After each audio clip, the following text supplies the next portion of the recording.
नमस्कार and welcome back. हमारे जो सीडीएस है उन्होंने बोल दिया था कि युद्ध के अंदर जीत की अगर कोई करेंसी है वो है जमीन। और अब ज्योग्राफी जो है वो हमारी डेस्टिनी बनने वाली है और हम ज्योग्राफी चेंज करने वाले हैं। मैं इसलिए बोल रहा हूं, मैंने पहले भी वीडियो बनाया था कि मोहम्मद यूनुस हो, चाइना हो, सीआई हो, पाकिस्तान हो, वो सभी चाहते हैं कि भारत युद्ध करे। और हमारा मकसद है कि जितना कम से कम हमारा कोलैटरल डैमेज हो हम वो करें। हमने तैयारी शुरू कर दी है और तैयारी भी ऐसी करी है कि अब हम जो ये पूरा का पूरा एरिया है जिसको हम अपना सिलीगुड़ी का कॉरिडोर बोलते हैं, उसके ऊपर पूरी नजर है हमारी, उसको हॉट बेड बना दिया है। हॉट बेड हमने बनाया है या बांग्लादेश में बनाया है ये मुझे बताने की जरूरत नहीं है, लेकिन हमारी आर्मी को वहां पर पोजीशन कर दिया गया है। S-400 पहले से पहुंचे हुए हैं, राफेल वहां पर घूम रहे हैं, अपाची हेलीकॉप्टर्स वहां पहुंच चुके हैं। पूरी तैयारी है कि चिकन नेक को पूरा फोर्टिफाई किया जाए। और ये एक ऐसा छोटा सा स्ट्रिप है हमारा नॉर्थ ईस्ट के अंदर जिसके ऊपर हमेशा ही दुश्मनों की नजर रही है। हमें डर था कहीं चाइना वहां पर पहुंच ना जाए, कहीं उसको काट ना दे, कहीं नॉर्थ ईस्ट को हमारे से अलग ना कर दे, क्योंकि वो सिर्फ 22 किलोमीटर का एक छोटी सी पट्टी है। ये जो फियर था, अब हमने फियर अपने दुश्मनों के अंदर हमने डालना शुरू कर दिया। अब आप सोच के देखिए कि जो हमारा शिकार करना चाहते थे, आज हम शिकारी बनकर उनका शिकार करने वाले हैं। एक ऐसा हमने जाल बिछाया है चिकन नेक के ऊपर, और साथ में कुछ और भी किया है, वो सारी बातें बताऊंगा आपको। और ये है टाइम जहां पर ये भाईचारा खत्म, क्योंकि उसका रीजन है शेख हसीना जा चुकी है। और जो ये फ्रेंडली फेस था ढाका का हमारे ऊपर, पिछले एक साल में एक जिहादी आया उनके कंट्री में और उन्होंने पूरी कंट्री ने अपना जो रियल फेस है इनका इस्लामिस्ट का, वो इन्होंने दिखाना शुरू कर दिया। और पूरे के पूरे इस एरिया को उन्होंने हॉट बेड बना दिया है। पूरा एरिया जो है, अब ये बात करते हैं कि हमारा चिकन नेक ये हमारे से काट देंगे और हमें तंग करेंगे। हमारे मंदिरों को जला दिया, कभी इंडियन फ्लैग को जो जला देते हैं, कभी वहां पर हिंदुओं को मारते हैं, जला देते हैं। चिंता नहीं, ये जो छोटे छोटे इंसिडेंट्स हैं, इसका मतलब है कि भारत वॉच भी कर रहा है। और न्यू दिल्ली ने एक मैसेज भेजना था बांग्लादेश को, वो हमने भेज दिया। क्या भेजा है कि इंडियन आर्मी साइलेंटली पूरी गेम को अब चेंज करेगी। मैं दोबारा बोल रहा हूं, साइलेंटली पूरी गेम को चेंज करेगी, क्योंकि अब हम अपना कोई भी कोलैटरल डैमेज नहीं होने देना चाहते। ये जो एक्सरसाइजेस हो रही हैं, जो मूवमेंट्स हो रही हैं हमारी आर्मी की उस एरिया में, ये ऐसे नहीं हो रही हैं। ये बताती हैं कि हम रेडी हैं कुछ बिगर गेम के लिए। अब वो बिगर गेम क्या है? हमें डर था कि हमारा चिकन एक बहुत छोटा सा है, इसको काट दिया तो क्या होगा, क्यों ना इसको एक्सपैंड कर दिया जाए। यानी कि चिकन नेक एक नहीं, दो चिकन नेक हैं बांग्लादेश के अंदर। ये दोनों जो चिकन नेक हैं, इनके ऊपर अब नजर हमारी पड़ गई है। और दोनों तरफ हमने 4 अपने एयर बेसिस और मिलिट्री की बेसिस को हमने खड़ा कर दिया। ये जो दो चिकन नेक दिखते हैं, आपको मैं दोनों एक्सप्लेन करूंगा ये दोनों हैं क्या और स्ट्रेटेजी भारत की है क्या। दोस्तों, पहली बात यह है कि हमने 4 मिलिट्री बेसिस को खड़ा कर दिया, 1 2 नहीं 4।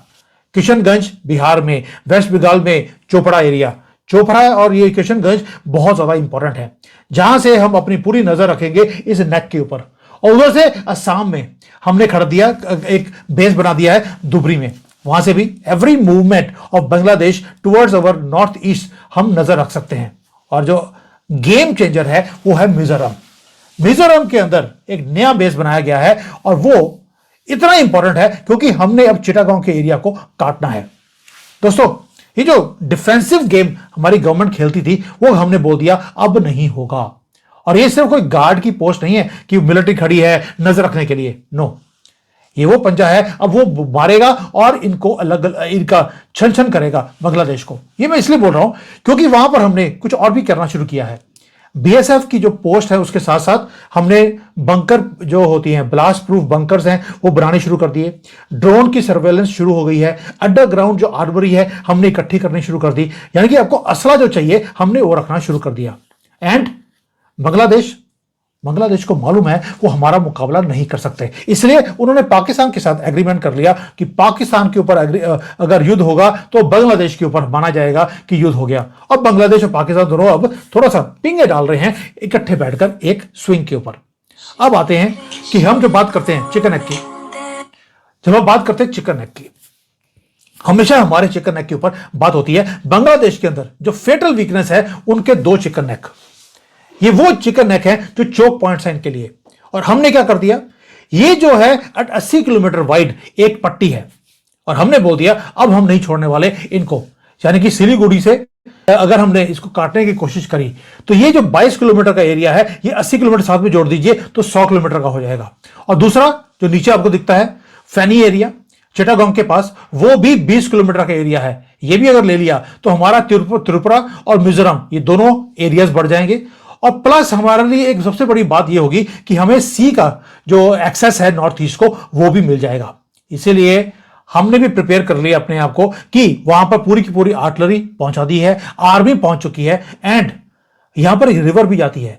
पाकिस्तान के साथ जब हमारा बंटवारा हमने किया था बांग्लादेश का, तो वहां पर रिवर्स को यूज करके हमने बंटवारा किया था। दोबारा से 2025 में इसी रिवर्स को यूज किया जाएगा ये एरियाज को काटने के लिए। दोस्तों एक रीजन है, ये चिटागोंग हिल एरिया बोलते हैं इस सारे एरिया को, इस वाले को जो मैं दिखा रहा हूं आपको, ये है चिटागोंग का हिल ट्रैक। यहां पर जनरली आपको हिंदू और बुद्धिस्ट दिखते थे, मुसलमानों ने मार मार के सारा एरिया खाली करवा लिया। लेकिन वहां पे जो हिंदू पॉपुलेशन है, बुद्धिस्ट पॉपुलेशन है, आज भी वो चाहते हैं भारत के साथ मिलना। वो चाहते हैं कि भारत के साथ जो उनके साथ इनजस्टिस हुई थी 1971 में उसको रिवर्स किया जाए। इसलिए वो भारत से हेल्प मांग रहे हैं और भारत ने बोल दिया हेल्प आपके पास पहुंच जाएगी। पहली बार भारत ने बोला है कि हम चिटागोंग का ये वाला एरिया आपसे काटेंगे, एक बफर एरिया बनाया जाएगा ताकि एक तो चाइना का जो इन्फ्लुएंस है जो हम ये इस एरिया के ऊपर इंक्रीज करने की कोशिश करते हैं उसको चेंज किया जाएगा। दूसरा हम ये भी चाहते हैं कि जो मैप है हमारा वो बढ़ जाए ताकि सिलीगुड़ी का जो ये परमानेंट प्रॉब्लम है ये हमेशा के लिए खत्म हो जाए। अब मैं पहले बोल रहा हूं प्राइस क्या है हमारे लिए कि हमें वहां पे सी का एक्सेस मिलता है इस एरिया के थ्रू। जैसे ही ये पूरा का पूरा एरिया आता है and plans are ready right now कि इस बार जो 1971 की गलतियां हैं या 47 की गलती है उसको रिवर्स किया जाएगा। अब हमें किसी की परमिशन की जरूरत नहीं है कि नॉर्थ ईस्ट में जाना है तो हमें सिलीगुड़ी से जाना पड़ेगा, बांग्लादेश से कोई रूट चाहिए, नॉट एट ऑल। हम अपना खुद का ट्रांजिट कॉरिडोर बना सकते हैं। वहां पर पोर्ट हमारे पास होगा, कलकत्ता से पोर्ट पे गए और नॉर्थ ईस्ट में पहुंच गए। और चाइना को भी काउंटर करने के लिए ये जो एरिया है ये बहुत ज्यादा इंपॉर्टेंट है। दोस्तों S-500 पहुंच चुके, सॉरी S-400 वो ऑलरेडी मिसाइल सिस्टम पहुंच चुके हैं और एक जो रिंग है फेंसिंग का वो हमने बनाना शुरू कर दिया, ट्रैप पूरा सेट। क्वेश्चन अब ये नहीं है कि क्या अब इंडिया का ये सिलीगुड़ी है ये कट ऑफ होगा, नो। अब ये क्वेश्चन है कि बांग्लादेश का हम एक चिकन एग काटेंगे या दो काटेंगे और क्या बांग्लादेश हमारे सामने सर्वाइव कर सकता है। वहां पर रेडिकलाइजेशन जो बढ़ती जा रही है, उन्होंने हमें धोखा दिया, हमने उनको फ्रीडम दिया और उन्होंने हमारे साथ ही धोखा कर दिया। बोलिए 1400 सालों की हिस्ट्री है, ये तो धोखा देने वाली कौम है। और इंडियन गवर्नमेंट ने अब सिग्नल दे दिया कि अब ये नाइस बॉय बनने की हमें आदत है, ये टाइम खत्म हो गया। आप हमारे दुश्मनों को पाल रहे हैं, उनको क्रिएट कर रहे हैं, हमारे वहां पे जो हिंदू भाई हैं उनको मारा जा रहा है, तो हमारी भी ये रेड लाइन है। अब हम अपने फ्यूचर को सिक्योर करने के लिए जो गलतियां पहले करी थी वो हम रिवर्स करने वाले हैं। और चिकन नेक का जो मामला है ये मर चुका है। अब चिकन नेक हमारे वाला नहीं, अब चिकन नेक ये दो चिकन नेक की बात हो रही है और यही बात है जिसको अब रिवर्स करने के लिए ये this can hope happen any moment. Modi ji को से मौका चाहिए अपनी चीज को इंप्लीमेंट करने का, वो मौके की वेट करते हैं ताकि कोई भी बैकलैश पूरी दुनिया से ना आए और ये होकर रहेगा। ये जो पंजा है हमारा, तभी उन्होंने अभी जो जी राम जी की जो स्कीम निकाली है ये ऐसे नहीं निकाली, ये दिखाने के लिए कि भारत रेडी है। पुरानी स्कीम्स गई, अब ये नया स्कीम आएगा और ये इंजन हमारा जो मिलिट्री का है वो शुरू कर दिया हमने। It is running, troops are moving and history and geography is being written right in front of our eyes. इससे बढ़िया न्यूज मुझे नहीं लगता कोई हो सकती है। अब देखना यह है कि बांग्लादेश कौन सी वो गलती करता है जिसके बाद ये सारी चीजें रिवर्स की जाएंगी। Let's wait and watch. Thank you, जय हिंद एंड वंदे मातरम।